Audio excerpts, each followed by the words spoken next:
नमस्कार, मैं स्वाति और आप देखना शुरू कर चुके हैं विंध्या टाइम्स। रीवा के एसपी ऑफिस में ज्ञापन देते हुए अखिल भारतीय वैश्य महासभा ने बताया कि डॉक्टर रुद्र सेन गुप्ता की जघन्य हत्या किए जाने की घटना से जहां पूरा जिला अचंभित है, शहर के बीचों बीच दिन दहाड़े रक्षाबंधन के त्योहार के दिन हुई इस बीभत्स हत्या से, जिसमें एक प्रतिभाशाली डॉक्टर को एक संगठित गिरोह ने पीट पीट कर मात्र इसलिए मौत के घाट उतार दिया कि उसने अपनी सेवा के बदले वेतन मांग लिया था। ऐसी परिस्थिति में समाज अपने आप को असुरक्षित महसूस कर रहा है।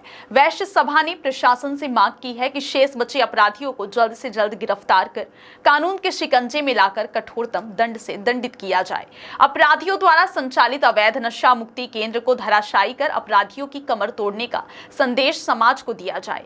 वहीं अखिल भारतीय वैश्य महासभा न्यू संकल्प नशा मुक्ति केंद्र NGO का पंजीयन निरस्त कराए जाने की भी मांग की है।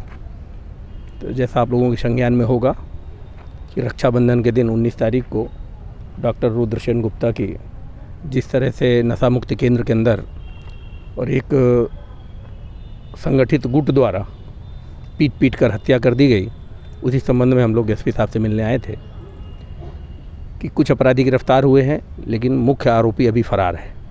उसके गिरफ्तारी की मांग करने के लिए हम लोग आए थे कि उसकी जल्द से जल्द गिरफ्तारी हो, उसको कठोर से कठोर सज़ा मिले। और जैसा अपने संज्ञान में आया है कि वो नशा मुक्त केंद्र भी अवैधानिक रूप से संचालित है, तो हमने ये मांग भी की है कि जिस तरह अपराधियों के घर नेस्त नाबूद कर रही मध्य प्रदेश शासन के द्वारा किया जा रहा है, उसी तरह इस विभत्स हत्याकांड के बाद उन अपराधियों के उस अवैध क्लिनिक को ध्वस्त किया जाए। मारपीट और हत्या की वजह क्या थी? देखिए, रुद्र सेन गुप्ता डॉक्टर थे और वो उनके नशा मुक्ति केंद्र में अपनी सेवाएँ दे रहे थे एज ए डॉक्टर। 2-3 महीने का उनका भुगतान बाकी था, वेतन बाकी था, जिसकी मांग वो समय समय पर कर रहे थे, लेकिन वो देने में आनाकानी कर रहे थे। इसलिए उनने काम छोड़ दिया था और सीएम हेल्पलाइन में कंप्लेन की थी। और जहाँ तक मैं समझ रहा हूँ, उनके बताने के अनुसार सीएम हेल्पलाइन में कंप्लेन करने को उनने गंभीरता से लिया और अपनी बेइज्जती समझा कि आपने सीएम हेल्पलाइन में हमारे खिलाफ़ कंप्लेन किया है। तो उन्हें रक्षाबंधन के दिन फ़ोन करके उनको बुलाया और जब ये उनके क्लिनिक पे गए तो उन लोगों ने सामूहिक रूप से 5-6 लोग, जितने लोग थे, सब लोगों ने मिलकर उनके साथ मारपीट की और उस मारपीट में ही उनकी हत्या हो गई।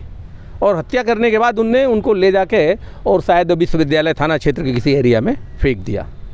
और सबसे बड़ी बात, उनकी हिम्मत देखिए, उन्हीं के मोबाइल से उनने 100 नंबर को भी डायल किया और उन्हीं के मोबाइल से उनके पत्नी को फ़ोन किया कि आपके पति का एक्सीडेंट हो गया है, गंभीर हालत में है, इनको हम लोगों ने संजय गांधी में एडमिट कराया, आप लोग आ जाएँ। जब घर के लोग वहाँ पहुँचे तब तक उनकी डेथ हो चुकी थी।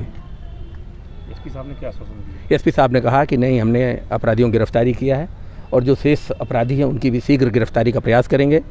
उनके यहाँ दवाइयों का जखीरा भी मिला है, माने प्रतिबंधात्मक दवाइयों का, जो दवाइयाँ प्रतिबंधित हैं उन दवाइयों का भी जखीरा है, जो अपने संज्ञान में आया है।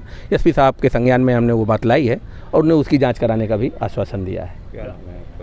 मैं राजेश कुमार गुप्ता, अखिल भारतीय श्री खरे वैश्य समाज का राष्ट्रीय महामंत्री हूँ।